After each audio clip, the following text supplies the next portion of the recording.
Okay, chapter 23, the Great Depression. Here we are on the eve of the greatest economic disaster the United States and really the world has ever known, and nobody even knows that it's coming. The 1920s are drawing to a close. The roaring 20s continue to boom.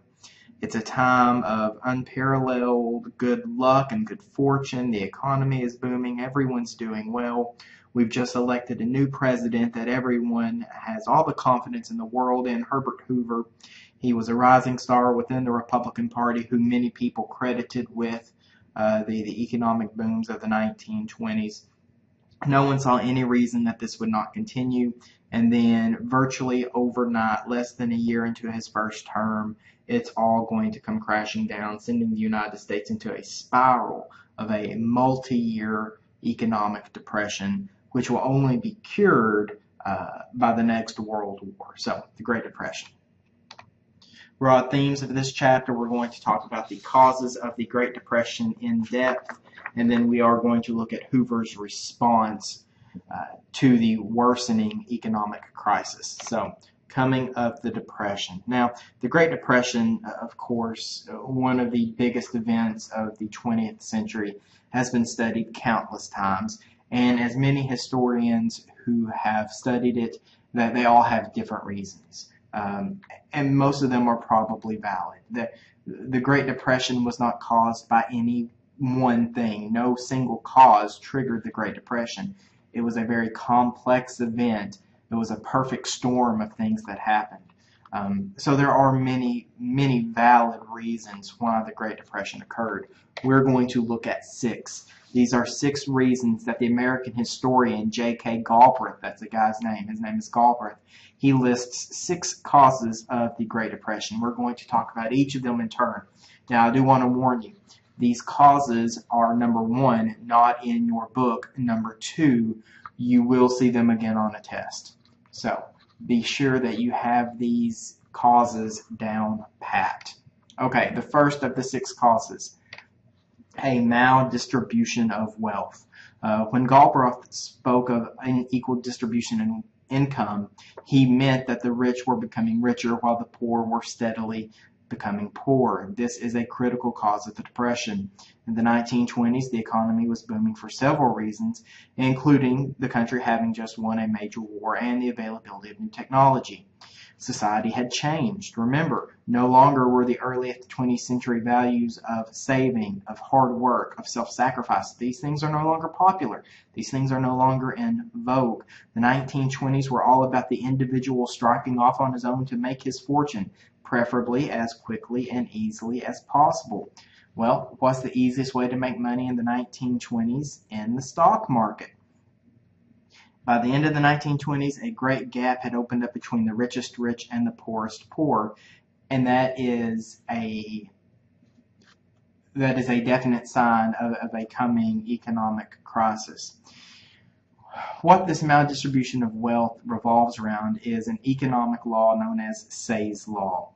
The idea behind Say's Law is that supply will create its own demand. And what I mean by that is, if something is available for sale, someone somewhere will buy it for some price. So let me give you an example. Let's say you're a car manufacturer and you make 100 cars, and you all put them out on your lot, and you're going to sell them for $100 a piece.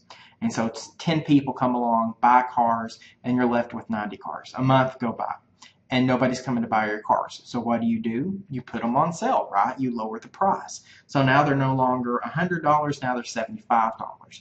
Well, 50 people come along and buy your cars for $75. Now you're left with 40 cars, and they stay on your lot for another 2 months. So what are you going to do? You're going to lower the price once again. And so you lower it down to whatever, $50, and 10 more people show up to buy your car. So you see what I'm saying is, eventually the market and the demand will arrive at an equilibrium. That's the idea behind Say's Law, that if you produce a product, somebody somewhere is going to buy it for a certain price. It may have to get really cheap before they're willing to buy it, but somebody somewhere will buy it for a certain price. Here's the problem that we have run into in the 1920s. By the time we reach 1929, the problem is that gap between the richest rich and the poorest poor has become so large that the poor people cannot afford to buy these new products no matter what the price. It doesn't matter if they're giving away for $1. The poor people could not afford to buy it. Their credit was overextended. They didn't have the cash money. The poor cannot afford to buy all these products that the United States economy, remember, we're producing 50% of the world's, or close to half of the world's manufactured products. We are churning out huge amounts of manufactured products, and unfortunately, we can no longer absorb all of that.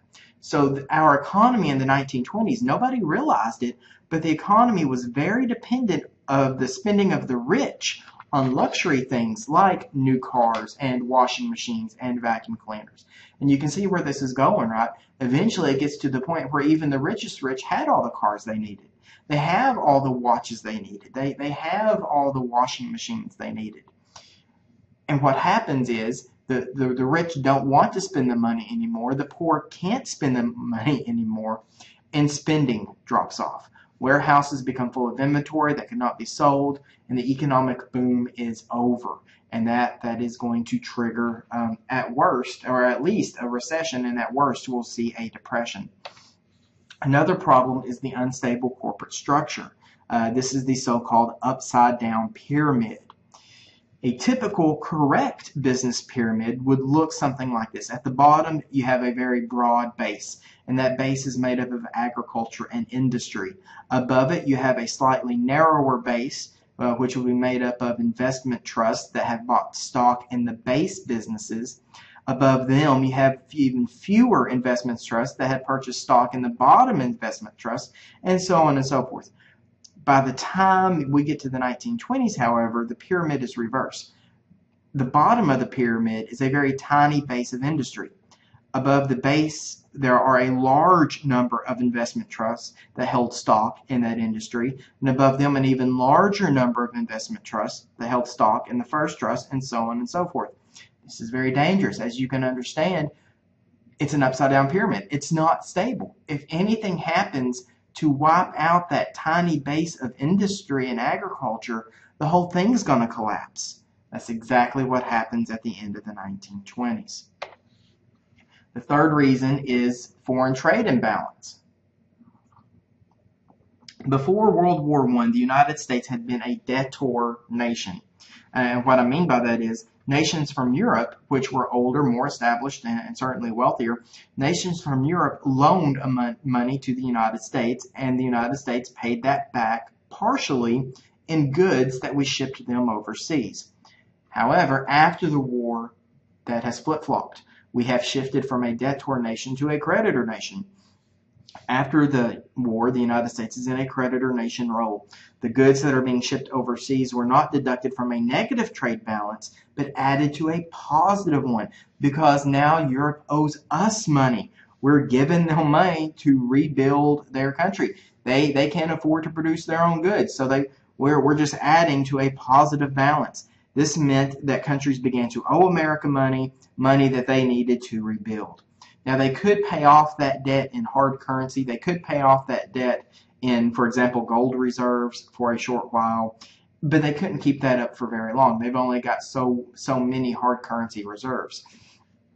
So once that happens, once we begin shipping them more goods than they can pay for, they're left with two options. Number one, they can increase exports to the United States to make up the difference, or they could reduce the number of goods they're buying from us. Well, they couldn't ship us any more goods. Number one, they're still recovering from the war. And number two, we see some of the highest tariffs. Remember, those are taxes on imported goods. We see some of the highest tariffs in American history during the 1920s. Remember, that was one of the political goals of the Republicans. They wanted very high tariffs to protect American industry. If imported goods have a really high tax, people are more likely to buy American-made products. So they begin to buy fewer made American goods. So people here in the United States cannot absorb all the goods that we are producing. People overseas cannot absorb all the goods that we are producing. Further weakens the economy. Number four, the weak banking structure. 1920s featured a very weak banking structure in American banks. Instead of large national banking chains, we see a number of small independent banks. And this is going to be a problem. Think about where you live. If you live in a small town, you might have 1 or 2 or 3 independent banks. If one bank gets into trouble, let's say that they invested a lot of money in the stock market, and we'll talk about the stock market crash here in just a minute. But let's say your bank had invested a lot of its money in the stock market, and when the crash occurred, they lost all that money. Well, as a person on the street, you might hear that your bank is in trouble. So you go to your bank and you say, I've got $100 with you. I'd like to take that out, please. Well, somebody, your neighbor, sees you or hears you talking about this, and they think, well, if the bank's in trouble and so-and-so's getting their money out, maybe I better get my money out. So they go to the bank to withdraw their money. And all of a sudden, you have what's known as a run. There's a run on the bank. People become afraid that the bank is about to close its doors, and there is no FDIC at this point. The federal government does not guarantee your deposit. If the bank closes its doors and you've got money with them, you've lost that money. So you want to get your money out if you think that bank's in trouble. So now all of a sudden, everybody's swarming the bank trying to get the money out. And the problem with this is the bank doesn't have all your money sitting in the back in a vault, right?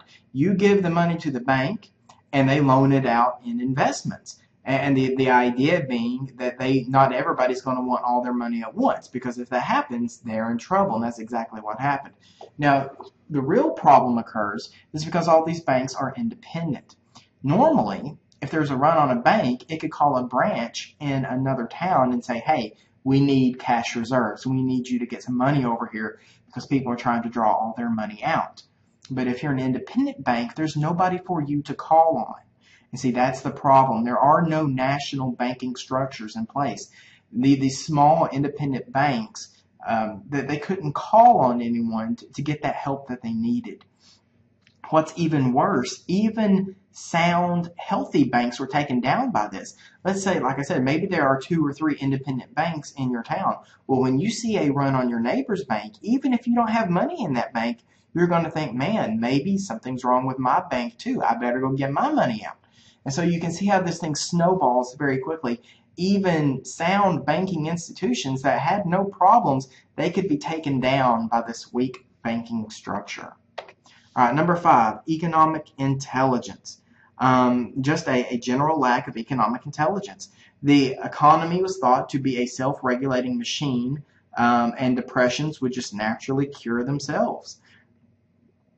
And that did not happen. As time goes on, we'll talk about it, it just gets worse after worse after worse. And so when it continues to get worse, the government did not follow what today is considered to be sound economic advice. Instead of increasing governmental spending to jumpstart the economy, it's thought that it should reduce spending as much as possible. Times are bad. We need to tighten the belt, right? We got to balance the budget. We need to curtail spending. We need to forbid deficit spending.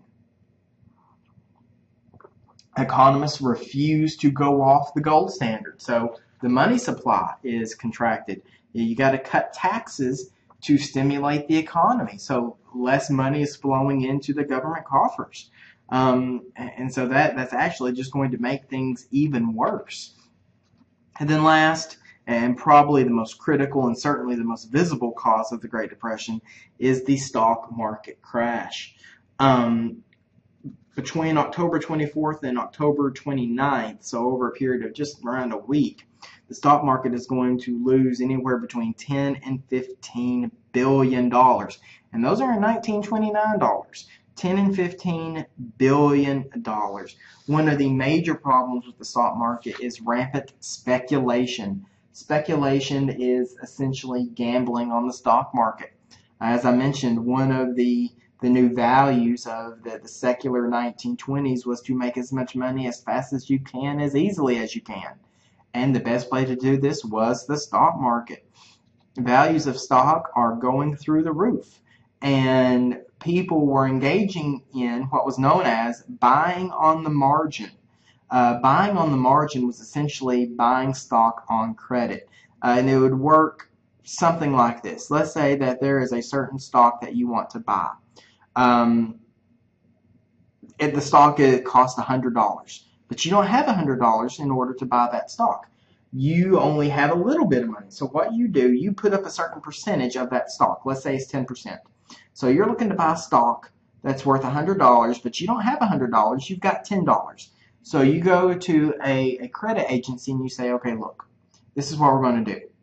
I'm going to give you the $10. You're going to loan me the $90, and together we're going to buy this stock of $100.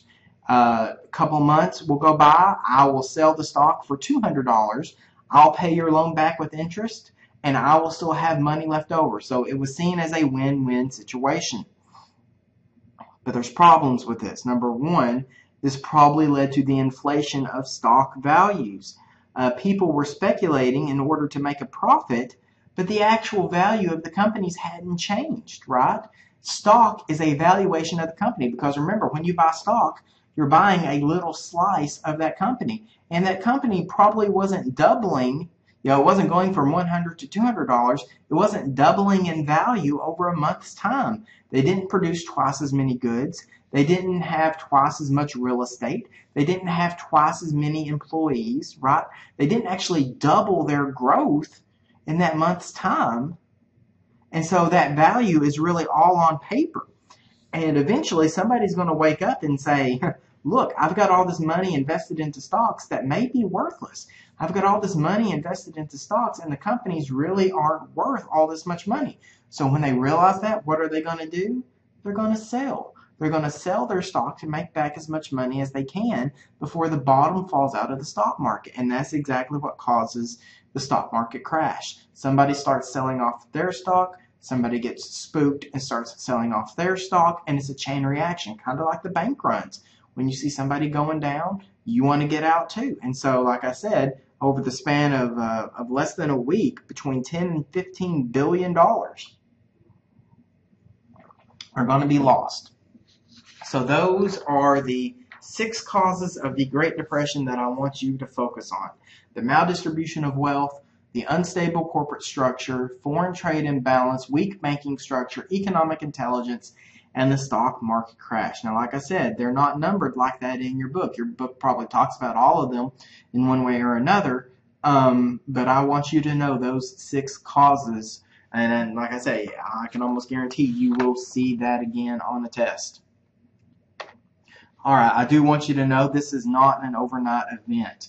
The Great Depression steadily gets worse until it hits its low point in 1932. And I'm going to throw some numbers at you. You don't have to remember these numbers for the exam. I just want you to kind of get an idea of how bad it got.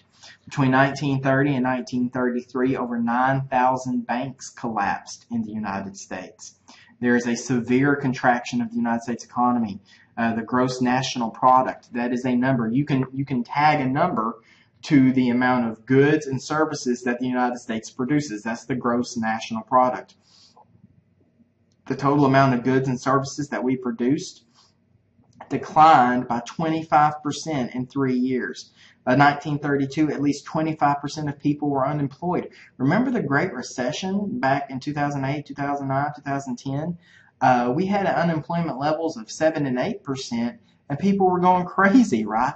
Imagine 25% of the people were unemployed by 1932. Part of the reason that this occurred was this trend of individualism that we inherited from the 1920s, the idea that every man is responsible for himself and only himself. You were not allowed to ask for help. That was a sign of weakness, right? You got to pull yourself up by your own bootstraps. You can't rely on anybody else. And even with these national problems, people still believe this. Now, it's true, as time goes on, more and more people will turn to public relief systems. More and more people will ask for help. But even that is, the system is totally unprepared. There is no governmental assistance. There's no unemployment insurance. There's no, there's no Medicare. There's no Medicaid. There's no Social Security. So really, all there are private charities. Private charities can't help much. There are a few programs at the state level, but as people lost their jobs and quit making money and not paying taxes, less and less money is flowing into the states, and so they have their own problems. Agriculture was hit especially hard. Remember that agriculture is already in a decline from the 1920s.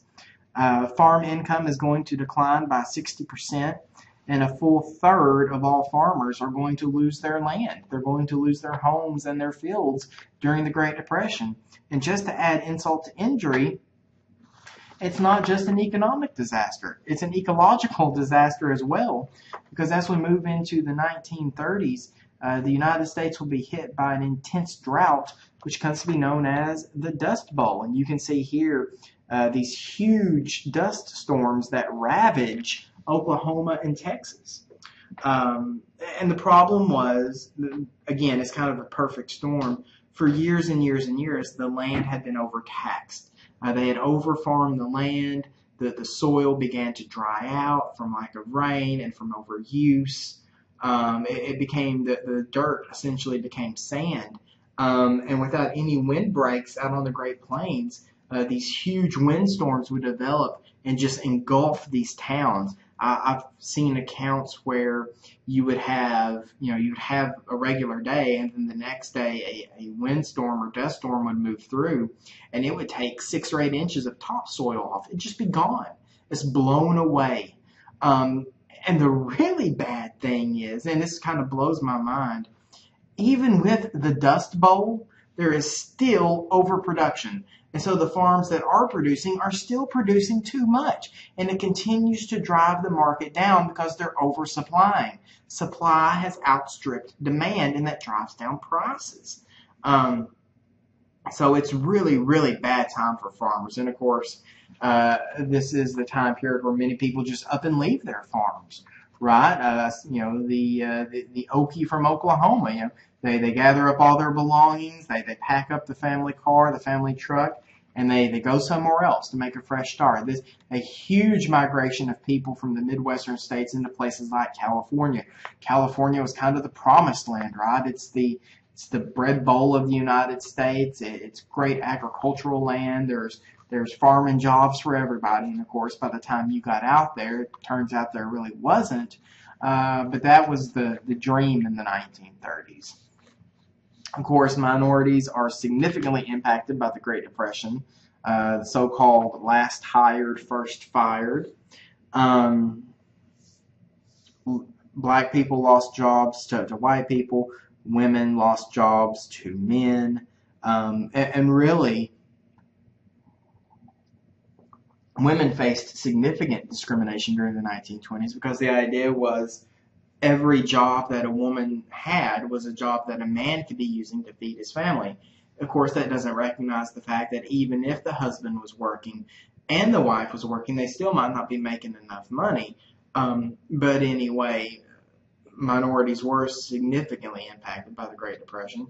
There's a fair amount of self-blame going around. Remember, in the 1920s, wealth and conspicuous consumption was all the rage, and so a lot of people kind of blame themselves. We got ourselves into this.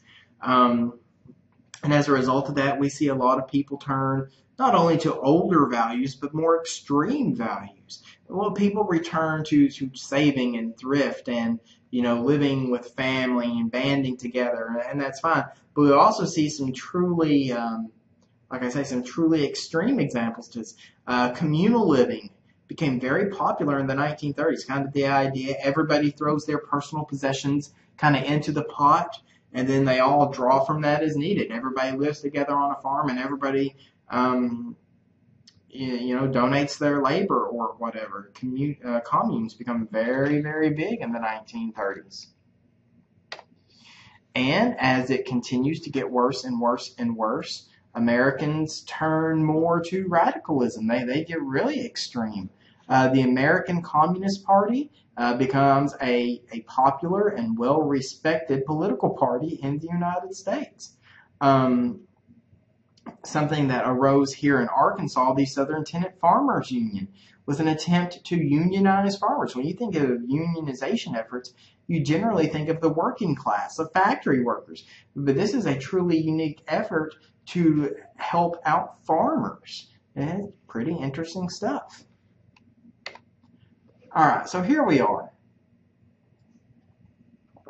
The economy is circling the drain. It's the worst economic crisis that the United States or anyone, this is not just a United States event. This is a worldwide global event. This is the worst economic crisis the world's ever seen. What is the American president going to do to fix all this? What is Herbert Hoover's response? Okay, the first thing I want to point out before I move into the actual notes, the American president in the 1920s and the American president of the 2000 teens are two very different offices. Most people had no daily interaction with the federal government in the 1920s. Most people probably couldn't have picked out the president if they passed him on the street, okay? TVs hadn't been invented yet. You might have heard the president's voice on the radio. You might have seen his picture in a newspaper. But by and large, the president played a very small role in most people's lives. Much more important to them were things like mayors of their cities and governors of their states, okay? So I want you to kind of keep that in mind as we talk about Hoover's response to the Great Depression. Well, Hoover is a Republican. And in the initial days, Hoover kind of clings to that government interference in the economy is bad mindset that the Republicans had. In fact, Hoover's advisors all told him that it was something that was natural. Remember, the economic market, it is a natural thing. There are highs and there are lows. And, you know, we had nearly a decade of highs, and so it only made sense that we're going to have a correcting measure, right? So at first they said, don't worry about it. It's natural. It'll work itself out. Well, as time goes on, they began to realize this was not natural. This wasn't something that was just going to eventually work itself out. It's not part of a normal business cycle. And so he has to do something. And he keeps talking about confidence and volunteerism. And if people just go out and continue to live their lives as normal, if people continue to help other people out, that's all they needed. Well, time goes on and that becomes obvious it's not working. So Hoover felt compelled to get the government involved, at least on some level. For instance, he signs the Agricultural Marketing Act, which was designed to buy up farming surpluses and thus raise prices. He signs the Hawley-Smoot tariff, which at the time was the highest tariff in American history. Again, that's an attempt to protect American manufacturing by encouraging people to buy domestic-made goods. We see the Reconstruction Finance Corporation, and this was probably the greatest example of how Hoover shot himself in the foot. The RFC was an organization that gave out loans, but it didn't give out loans to ordinary Americans. It gave out loans to things like banks and railroads. And so Hoover became severely criticized by normal everyday people, saying, well, he's willing to help out big business. He's willing to help out the corporate and manufacturing interests, but he's not going to help us because, as a matter of fact, Hoover was staunchly against any sort of direct relief. And what I mean by that is cash payments to the American people. He refused to, as he said, put people on the dole because he felt that being on the dole would weaken moral character. That if you're receiving money in the mail for doing nothing at all, why would you ever go out and look for a job? Well, as 1932 drew to a close, and as the election drew closer and closer, several things came to a head. One event was the bonus army. What happened was, after World War I, the American government promised to pay the veterans a certain bonus after a number of years. Well, times are bad, and these veterans want their bonus now. So they all organize a march on Washington, D.C. They march on Washington, D.C. to make their demands heard. It's a peaceful protest. They're called the Bonus Army, but they weren't threatening violence. They just want their money. Well, they set up camp in Washington, D.C. It looks really bad. But even worse is when Hoover contacts or orders the standing army, the army right now, 1932, to drive the bonus army out. And of course, it makes headlines all over the United States, and it's a really bad PR move on behalf of Hoover.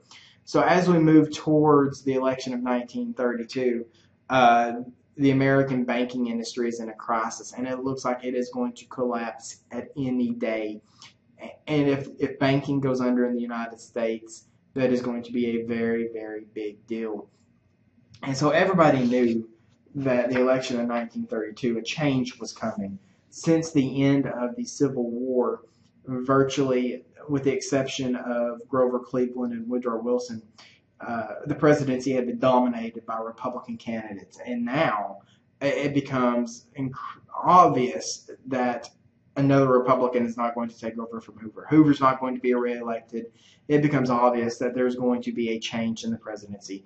A Democrat is going to be elected in 32. The big question is, who is that going to be? And can they offer up a program that will save the United States? And that will be the topic of another day.